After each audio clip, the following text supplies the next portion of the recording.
স্বপ্ন দোষ অনেক পুরুষেরই হয়ে থাকে, মহিলারই হয়ে থাকে। এটা এমন একটি বিব্রতকর জিনিস, কখনো কখনো যদিও আল্লাহর পক্ষ থেকেই হচ্ছে, কখনো কখনো মানুষকে নামাজে যেতে বাধা তৈরি করে, বিঘ্নতা তৈরি করে। কারণ রাত্র 4টার সময় যদি এরকম কোনো ঘটনা ঘটে, ওই মানুষটা গোসল করে নামাজে আসতে চায় না, ঠিক কিনা? এই ঘটনাটা পুরুষ যারা আছে, মেয়ে যারা আছে, সবারই ঘটে, নারীরও ঘটে, পুরুষেরও ঘটে। বেঁচে থাকার উপায় কি? এখানে লজ্জার কিছু নাই, জানতে হবে করলে কি কাজ করলে এই ঘটনা আমার ঘটবে না। দেখুন, স্বপ্ন কার পক্ষ থেকে হয়? কথা বলছেন না কেন? আল্লাহর পক্ষ থেকে। এই স্বপ্নগুলো দেখান আল্লাহ সুবহানাহু ওয়া তাআলা। কিন্তু কখনো কখনো শয়তান মানুষকে এমন কুমন্ত্রণা দেয়, যেই কুমন্ত্রণার প্রতিচ্ছবিও কিন্তু ওই স্বপ্নে ভেসে ওঠে। বুঝতে পেরেছেন? এই জন্য দেখবেন দিনের বেলায় সারাদিন বন্ধুর সাথে ভ্যালেন্টাইন ডেতে ঘোরাফেরা করেছেন, সারাক্ষণ আপনার মাথার মধ্যে আজে বাজে চিন্তা এসেছিল। রাত্রিবেলায় ঘুমাইছেন, ওই পার্কের মধ্যে কি করেছেন না করেছেন, আজে বাজে চিন্তাগুলো মাথার মধ্যে এসে স্বপ্নটাও ওইভাবে প্রস্তুত হয়ে গেছে। হয় কি হয় না? বাপ মা মারা যাওয়ার আগে কখনো আপনি স্বপ্ন দেখেন নাই যে বাপ মা কবরে গেছে, বাপ মা আমার কাছে কিছু চাচ্ছে? এরকম স্বপ্ন খুব কম দেখে মানুষ, কিন্তু মারা যাওয়ার পরে ঘন ঘন দেখে, ঠিক কিনা? যে বাপ আসতেছে কিছু চাচ্ছে, মা আসতেছে কিছু চাচ্ছে। সুতরাং স্বপ্ন এটা দুই ধরনের হয়ে থাকে, একটা হচ্ছে ভালো স্বপ্ন আর একটা হচ্ছে খারাপ স্বপ্ন। এই যে স্বপ্ন দোষগুলো হয়ে থাকে, এই স্বপ্নগুলো আসলে ভালো স্বপ্ন না। এবং ম্যাক্সিমাম মুহাদ্দিসিনের মতে এই স্বপ্নগুলো হচ্ছে শয়তানের ওয়াসওয়াসা থেকে আসে। কারণ কোনো মানুষ যদি পুত পবিত্র চিন্তা চেতনায় বড় হয়, পুত পবিত্র চিন্তা চেতনা তার ভেতরে থাকে, তাহলে এই স্বপ্নগুলো কম দেখে। আর যদি অপবিত্র হয়ে থাকে, তাহলে এই স্বপ্নগুলো বেশি দেখে। কথা বুঝতে পেরেছেন? আপনার করণীয় কি? যে সমস্ত কাজগুলো আপনি করবেন, 1 নম্বরে এই কাজগুলো যখন স্বপ্নদোষ হয়, এটা কি খুশির কাজ? এটা থেকে মানুষ খুশি হয়? খুব বিশ্রী লাগে না? এখানে লজ্জার কিছু নাই, জানতে হবে আপনাকে, এগুলো শরীয়তের বিষয়। না জানলে আপনি আমল করবেন কিভাবে? অনেক সময় দেখা যাচ্ছে হয়েছে, তারপরে ওযু করে এসে অনেকে নামাজ পড়ে ফেলে, জানেও না যে এটার জন্য গোসল ফরজ, অনেকে জানেও না। আবার অনেকে দেখা যাচ্ছে স্বপ্ন দোষ হয়নি, কিন্তু একটা সিক্ত ভাব লুঙ্গিতে, পায়জামাতে, প্যান্টে, সালোয়ার কামিজে অনুভব হচ্ছে, কম্বলে মনে হচ্ছে ভিজা ভেজা কিছু, কিন্তু আসলেই সে কনফিউশনে পড়ে গেছে। আমি তো স্বপ্ন দেখলাম না, এটা আসলো কোত্থেকে? হয় কি হয় না? কথা বলেন, হয় কি হয় না? হয় না? তখন আপনার করণীয় কি?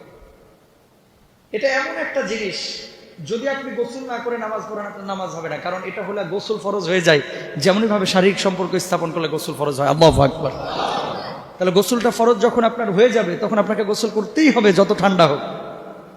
এখন আপনি এমন পানি আপনি অনুভব করছেন, সিক্ততা অনুভব করছেন, আবার মনে হচ্ছে একবার যে এখানে কিছু লেগে আছে, আবার মনে হচ্ছে না শুকায় গেছে, বুঝতে পারছেন না। দেখেন, সন্দেহযুক্ত যে কোনো বিষয় থেকে আল্লাহ রাসূল কি দূরে থাকতে বলেছেন। যদি আপনি 100% নিশ্চিত হন যে আপনার অঙ্গ থেকে বিশেষ পদার্থ নির্গত হয়েছে, তাহলে অবশ্যই আপনাকে গোসল করতে হবে, এটা ফরজ। আর যদি আপনি নিশ্চিত না হন, যদি এরকম হয় যে হইতেও পারে নাও হতে পারে, আমি জানি না, এরকম যদি সন্দেহ থাকে, তাহলে সন্দেহের লেভেলটা দেখবেন। যদি অধিকাংশ হায়ের দিকে সাই দেয়, তাহলে গোসলটা করবেন। কি হায়ের দিকে বোঝেন নাই? মানে মনে হচ্ছে 100% হয়েছে, 100% না হোক, 70% হায়ের দিকে মতামত যাচ্ছে যে হয়েছে, তাহলে গোসল করবেন। আর যদি এরকম হয় যে 20%, 15%, 25% হয়েছে কি হয় নাই দোদুল্যমান, তাহলে আপনার গোসল করার প্রয়োজন নাই। ওই জায়গাটা ধুয়ে আপনি ওযু করে নামাজ পড়ে ফেলবেন। বলুন আলহামদুলিল্লাহ।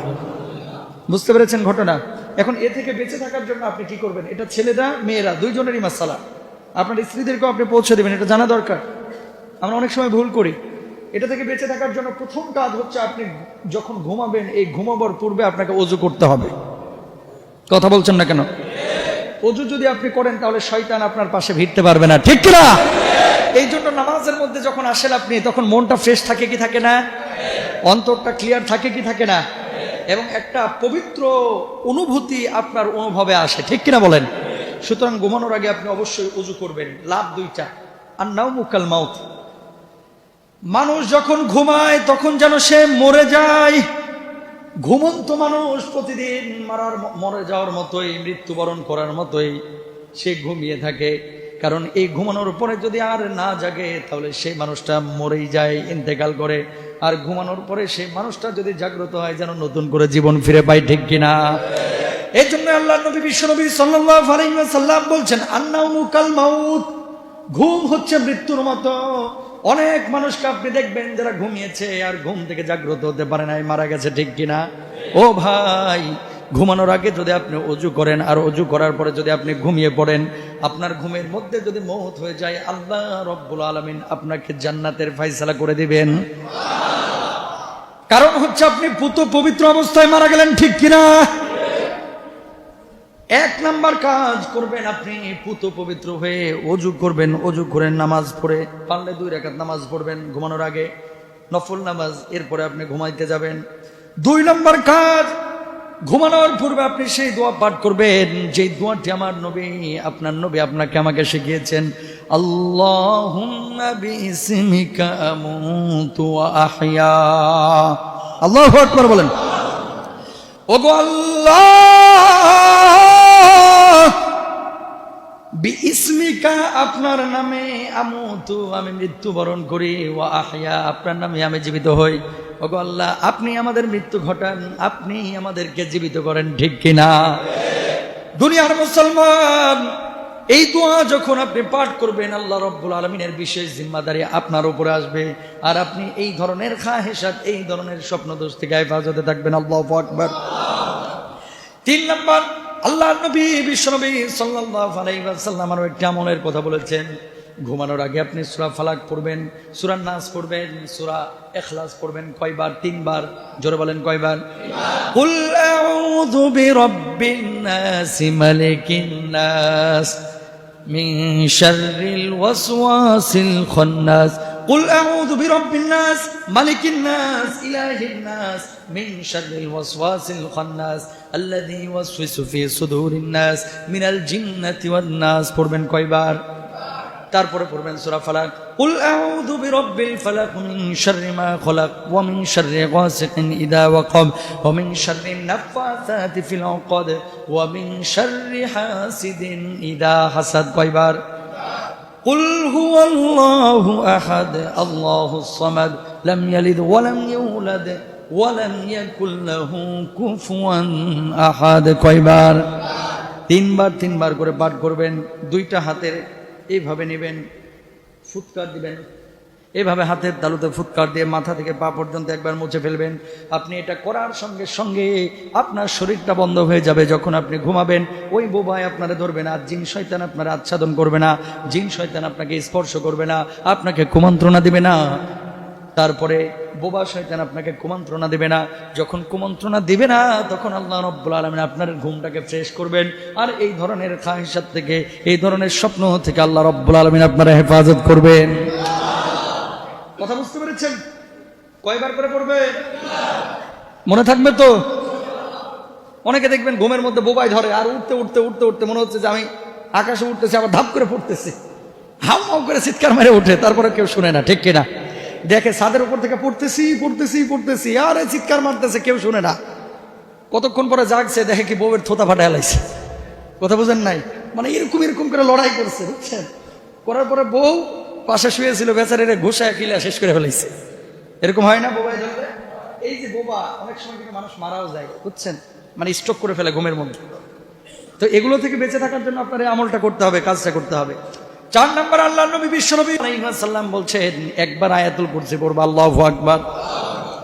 আল্লাহু লা ইলাহা ইল্লা হুয়াল হাইয়ুল কাইয়্যুম, লা তাখুযুহু সিনাতুন ওয়া লা নাওম, লাহু মা ফিস সামাওয়াতি ওয়া মা ফিল আরদ, মান যাল্লাযী ইয়াশফা'ু 'ইনদাহু ইল্লা বিইذনিহি, يعلم ما بين أيديهم وما خلفهم ولا يحيطون بشيء من علمه إلا بما شاء وسع كرسيه السماوات والأرض ولا يؤوده حفظهما وهو العلي العظيم। কয়বার পড়তে হবে? একবার পড়বেন, পড়ার পরে আপনি ঘুমাবেন। যদি এই আয়াতুল কুরসি একবার পাঠ করেন, আল্লাহ রাব্বুল আলামিন আপনার উপরে বিশেষ জিম্মাদার হবেন এবং আল্লাহ তাআলা আপনাকে হেফাজতে রাখবেন ঘুমন্ত অবস্থায়। আল্লাহু আকবার বলেন। কয় নাম্বার গেছে? 4 নাম্বার। 5 নাম্বার, আল্লাহ নবী সাল্লাল্লাহু আলাইহি ওয়াসাল্লাম বলছেন, ডান কাত হয়ে আপনি ঘুমাবেন, আর ডান হাতটাকে আপনার ডান এই যে তালু আছে, মুখমণ্ডল আছে, কানের যে ডান পার্শ্ব রয়েছে, এভাবে রাখবেন। রাখার পর আপনি ঘুমাবেন। যখন ঘুমাবেন, আল্লাহ রাব্বুল আলামিন শয়তানের ওয়াসওয়াসা থেকে আপনাকে হেফাজত করবেন। এটা সুন্নত তরিকার ঘুম, এটা সুন্নত তরিকার ঘুম। সুতরাং আপনারা এই কাজটা করবেন। 5 নাম্বার। 6 নাম্বার, সূরা বাকারার শেষ 2 আয়াত, দীর্ঘ আয়াত, এটা আপনারা কোরআন থেকে দেখে নেবেন। এই 2টা আয়াত আপনারা তেলাওয়াত করবেন। যদি তেলাওয়াত করেন, জিন শয়তান, মানুষ শয়তান, কুমন্ত্রণা, কুফুরি, এই সমস্ত বিষয়গুলো থেকে আপনি হেফাজত থাকবেন। এবং স্বপ্নদোষ যে আপনার বারবার হচ্ছে, এমনভাবে অনেকের স্বপ্নদোষ হয়, ডাক্তাররা বলে থাকে চাপা মাপা ভাঙিয়া যায়, ঠিক কিনা? তাকানো যায় না, মুখে ব্রণ ট্রণ উঠে একেবারে একাকার অবস্থা। এটার জন্য কোনো ডাক্তার বলে থাকেন যে আবার বিয়ে শাদী তাড়াতাড়ি করে ফেলে, কারণ অনেকের এটা রোগ, এটা শুধু স্বপ্ন না। কথা বুঝতে পেরেছেন? আমরা ছোটবেলায় দেখেছি, যখন পড়তাম, যেহেতু আবাসিক আমরা প্রতিষ্ঠানে পড়াশোনা করেছি, 24 ঘন্টা তার ভিতরে থাকতাম, কিছু কিছু ছাত্রদেরকে আমরা দেখেছি যে আল্লাহ 30 দিন এরা ফজরের নামাজের সময় গোসল করত। তো তার মানে বলাই চলে লোকগুলো ভালো, কিন্তু এটা হচ্ছে, তার মানে কি? রোগ। বুঝতে পেরেছেন? এই রোগগুলো হলে অবশ্যই ডাক্তারের পরামর্শ নেবেন, কারণ এটা এমন একটা রোগ পরবর্তী আপনার দাম্পত্য জীবনে এটাকে ইফেক্ট করে, তারপরে স্ত্রীদের সাথে সম্পর্কটা সুখকর হয় না। কথা বুঝতে পেরেছেন? এই জন্য এই আমলগুলো করতে হবে, আর যদি কন্টিনিউ এরকম হয় ডাক্তারের পরামর্শ নিতে হবে, সেই সাথে আল্লাহ সুবহানাহু ওয়া তাআলার কাছে সাহায্য চাইতে হবে। রাজি আছেন না? নাই? আরো জোরে বলেন ইনশাআল্লাহ। আপনারা রোগ আক্রান্ত আমি তাই বলতেছি না, কিন্তু এই কাজটা পুরুষ যদি হয়ে থাকেন, নারী যদি হয়ে থাকেন, সবার জীবনে হবে, আসবে। কিন্তু বেঁচে থাকার জন্য এই আমলগুলো করার চেষ্টা করতে হবে। আল্লাহ তৌফিক দান করুক, বলুন আমিন।